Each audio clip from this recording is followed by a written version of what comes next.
Welcome to the Cambridge Film Trust. My name's Jenny, I'm one of the trustees, and I'm delighted to welcome Terence Davies to the Cambridge Film Trust to talk about a film he loves, Kind Hearts and Coronets. Hello, Terence, how are you?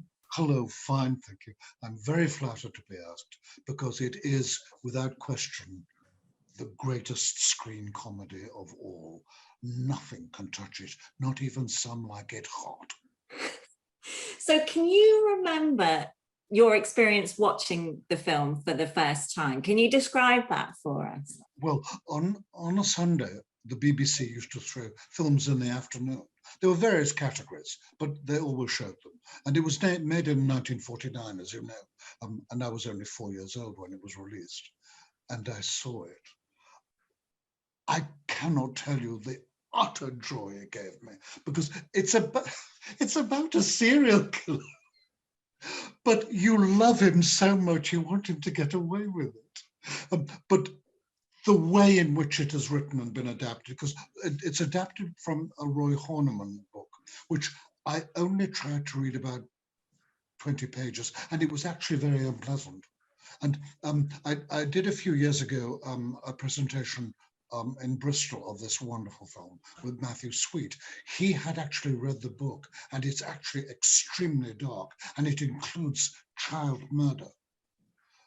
So what Hamer and John Dighton did was completely transform it into something of such beauty, but so utterly perfect in its narrative drive. When I first saw it, the thing that really, and it still makes me laugh now. One of the people of the Gascoigne family, as you know, they're all played by Alec Guinness, is a suffragette, and she's in this balloon going across London, dropping these leaflets, and it cuts to inside Louis's flat, and he opens the window. He's got this bow and arrow. Harp arpeggio. I shot an arrow in the air. She fell to earth in Berkeley Square. Isn't that wonderful? And some of the lines with Joe Greenwood. Well, this isn't wrong. It's only wrong when people find out about it. God, I could hear. I love it so much, I can't tell you. So for people who've not had the pleasure of watching the film, who are about to watch it, how would you describe, what is the story? Tell us about Louis, tell us about his mission, if you could. The story is very simple. One of the members of a ducal family called the Gascoignes falls in love with her singing teacher. She is who's called Louis Mazzini. She's immediately cut off, so she has to live by any means she can, having a boarding house and trying to bring up this child. But she tries to send him to the best schools. She educates Louis in his basic inheritance. And what she says is that not only can, Louis says it, not only can the ducal claim go through the male line, it can go through the female line as well. Because in the Restoration 1660, the Duchess was very, very helpful to Charles II. And he grows up with this idea that this is maybe a remote possibility, but he's part of a ducal family. Anyway, his mother dies, and he has to bury her in Tooting. And he's so appalled by the fact that when she wrote to the Gascoigne family to be buried in the vault, they just completely ignored her. And that's when he has the idea that he'll keep trace of them and he'll kill them all. And that's exactly what he does. One by one, he kills them. And because of that initial story, you're absolutely behind him. You want him to do it and you want him to get away with it. But it's done with such skill and aplomb. I mean, it's just joyous. And those sequences with him and Sibella.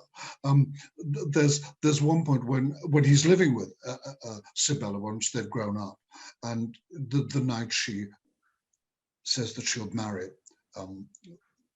Lionel, and she says, "Will you kiss me?" He says, and he goes towards her like this. She goes, "No, it would be wrong."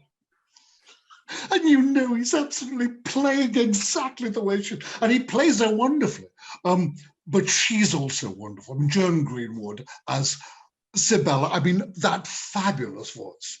And in the end, he gets arrested for a murder he didn't do, which is Lionel, who is Sibella's husband. And at the end, he's in prison, for God's sake, and they plan a murder. Well, what about if there was a note? Oh, so we're talking about two miracles, are we? Poor Edith, I fear this will take years of her life. I mean, they plan a murder, for God's sake. It's so joyous. It gives me such joy just thinking about it. How do you think, as a comedy, because as you say, it's so dry, the script is so perfect, and Dennis Price's voiceover is perfect too. And it is actually, in fact, the greatest voiceover in cinema. And the others are Sunset Boulevard and The Age of Innocence. But his is the best. Isn't it fabulous? It's amazing. Though, interestingly, I read a review around about the time of the film release from C.A. Lejeune in The Observer, who said she thought Dennis Price seemed outclassed by Alec Guinness in every single character Alec Guinness played. But I thought he carries the film, Dennis. Yes, it's him that carries the film. Alec Guinness got all the attention, but without him, it would not have worked. I mean, there is one moment, though I have to say that I love Alec Guinness. It's the old vicar, when he says, "And I always say of my west window, it has all the exuberance of Chaucer without happily any of the concomitant crudities of his period. The bosses and OG are typical." And you can think, you're so boring, you're definitely going to die. Without Dennis Price, it wouldn't work. Yes, exactly. But as you mentioned, Sibella, and I feel the way that Joan Greenwood plays, I mean, they really do seem a match for each other, don't they? They're both quite despicable, but you are quite fond of them as an audience member. Oh no, you're absolutely beguiled by them. I mean, that voice alone. Yeah. When she says, one day I might be Duke, said, "Pigs might fly." And she walks out of that, he says, "I will," and she laughs as she closes the door. Yes, but that's at the beginning, because I watched it for the first time recently, and that scene with her, and she rejects him and is so snobby, but she actually warmed on me a little later. But that key scene when she rejects him because he's only working in a drapery, she doesn't think he'll be able to become a duke. I mean, the film is about class, isn't it? Yes, but what's wonderful about it, when she says, "Will you marry?" and she goes, "No." Yeah. So there's some more dialogue. She says, "Do I look ridiculous now after he's kissed her? Will you marry me?" And she goes, "No." How can you not be utterly captivated by that? How can you not? Because that scene always makes me think of her in The Importance of Being Earnest, when she says, "I'm glad to say I have never seen this play." Utter joy. I mean, do you think there is an argument that for making a comment about class in society, only comedy can twist that knife in that way? It's a savage critic of comedy. And the other one that is also is The Lady Killers. Because all those people in that gang, they're all from different parts of British society, and they're all failures. And it's true also of The League of Gentlemen. they're all failures. That's what's one, but the level at which it satirizes that class is so good that you can see even Dennis Price is sort of seduced by it. It was typical of Lyland to live on the wrong side of the park. Yes. You know, but it's actually quite savage. It's showing that these people really are not only venal, but they're stupid. They're stupid as well. And he's not stupid. He's anything but stupid. He's superior to all of them in intellect. That's why one loves him, of course. But and how can you not feel immense warmth when the opening sequences with Miles Malison, who is just adorable? Actually, yes, because that's quite a clever plot device in the sense that you're following the hangman. You Yes. discover about the hangman before you meet Louis. But yeah, tell us more about the hangman. He was always in British comedies. He always had a very supporting role, but he was always funny.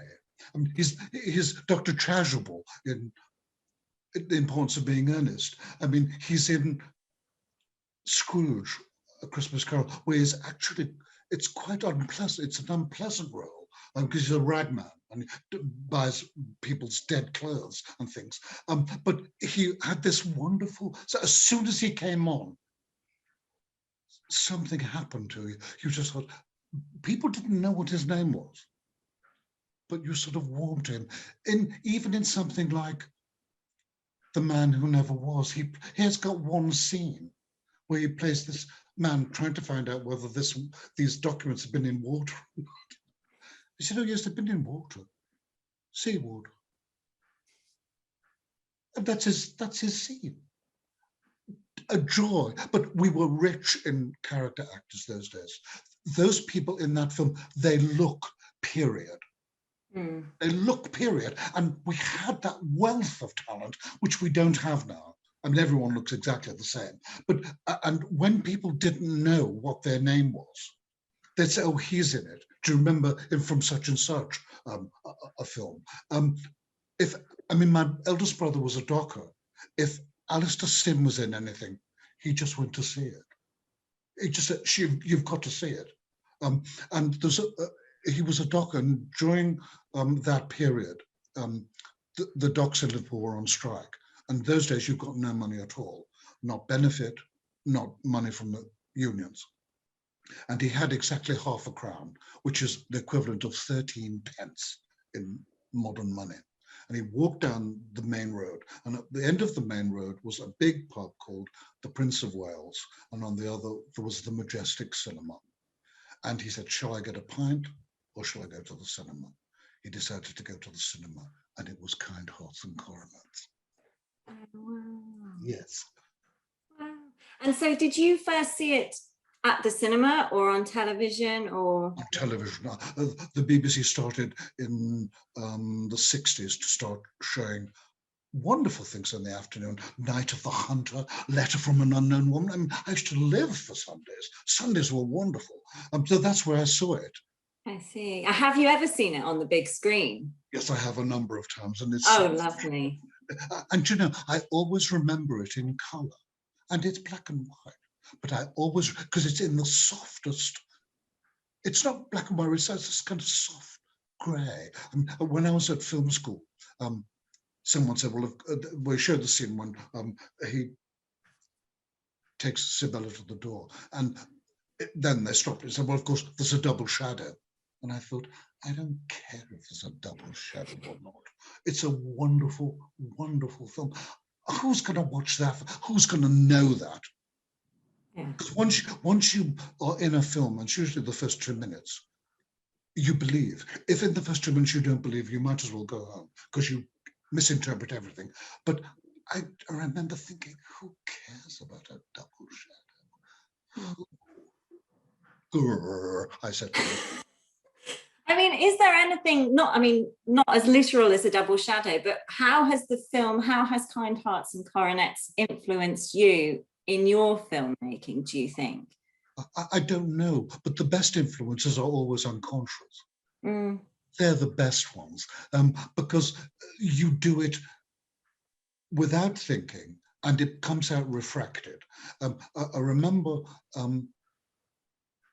just after I'd finished Long Day Closes, there's a bit where the lad, me, is on the stairs with all these women. And about 5 years ago, I saw on television The Pajama Game. I love Doris because I went to see it when it first came out. And there's a scene where she's sitting on a stairwell with all these girls. And I thought, that's where it's come from. That's where it's come from. And the opening and closing shots of Deep Blue Sea are the beginning and closing shots of Young at Heart. I wasn't aware of that at the time. And that's the best kind of influence, because it comes out in a way that you've made it your own, but that you know where the source of it was. And that's always true. I mean, it's particularly true in music, which is one of my greatest loves. I mean, you can hear in Shostakovich, for instance, Prokofiev. You can just hear it, although I think he's the greater composer, but you can hear it. You can see in things that there are things which are constantly touched on. I mean, at the end of Robert Hamer's career, alas, when he was very drunk and was supposedly directing School for Scoundrels, you can see an element of him trying to satirize the kind of middle class rather than the upper class. And it's very sad because it's not one of his best films, although I will always watch it because I love Alistair Sim so much. And there are good things in it. But that's the way in which an influence should happen. And you're not aware of it, then it's interesting. Because you can't imitate, can you? If you imitate, it's just second rate. Whereas if it's felt and unconsciously imitated, that's when it's interesting. Yes, no, that's a really, really good point. Thank you. I read a review, I think in the 60s, The Spectator described the film as one of the most confident British comedies ever made. And I wonder if it's that confidence that has led to its enduring appeal, because it doesn't apologize. It really is. It's got a killer as the lead. It's as dry as anything. It's so scathing, but it knows what it is as a film, isn't it? How do you think it's endured, or why do you think it's endured? But what I think it is, and it's something I read about Meet Me in St. Louis.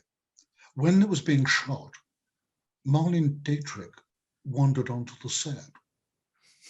And someone said, well, why are you here, Miss Newton? She said, this film has got something. It's got something. I cannot tell you what it is, but it's got something. And Casablanca has too. It's as if the gods are looking over it. Everything is right. And God knows Casablanca was being written as it was being shot, which it must have been incredibly difficult for everybody. And I think the gods or the fates or whatever they are were over that film. Somehow there are some things which come together, and it's truly magic, because not only is it confident, it's in some ways almost arrogant, because it's actually sending up the very people who probably put money into it. And you're right about the confidence, though. But it's an artistic confidence, And he did write it with John Dighton, who also wrote The Happiest Days of Your Life, which is another wonderful film. But I mean, it's not in the same class. But it's got wonderful things in it. A tap on that gong wouldn't come amiss, Gossage. A tap, Gossage. I said a tap. You're not introducing a film. Sorry, Miss Richard. I love that. I just love it. And so for anyone who isn't as familiar with the Ealing Studios, Ealing Comedies, who is about to watch this for the first time, where do you think they should go next, for context about Ealing films? Do you think it should be The Lady Killers, or what would your suggestion? Yes, I mean, I would say The Lady Killers, because I think it's a wonderful, wonderful comedy, and also I have a confession to make where Lady Killers is concerned.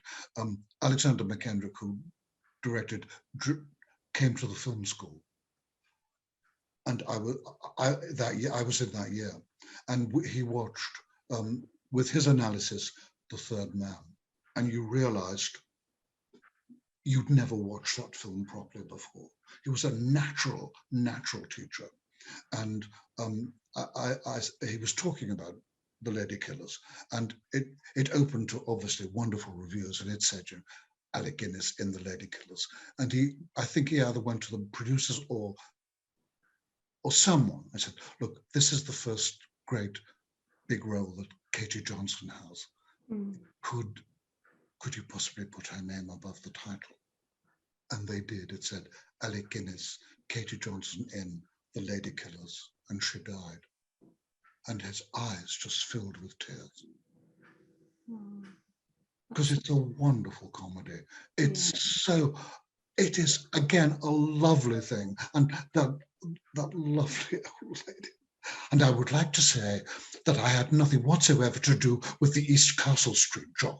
I don't even know where East Castle Street is. And then I'd go to League of Gentlemen, which is not actually, Ealing, but a very fine script by Brian Forbes. Very, very well done. Wonderful opening shot of Jack Hawkins coming out of this manhole in a DJ. And then when you hear that it's going to be about a bank job, and Nigel Patrick has a wonderful line at the end of this clutch. He says, well, I do hope it's not the National Westminster. They've been so good to me lately. A joy, a joy. Okay, so we'll end with just one question, if that's okay, for anyone watching who is about to view Kind Hearts and Coronets for the first time.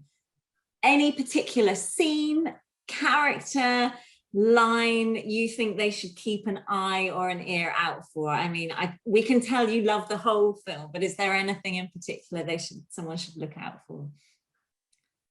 Yes, and it's not a particularly funny line, but he says about Edith, she was as tall and as beautiful as a lily, but oh, what a prig she was.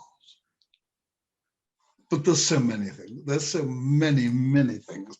They are in for an utter joy, and they are going to see a truly great film. And not only is it the best comedy made, it's British.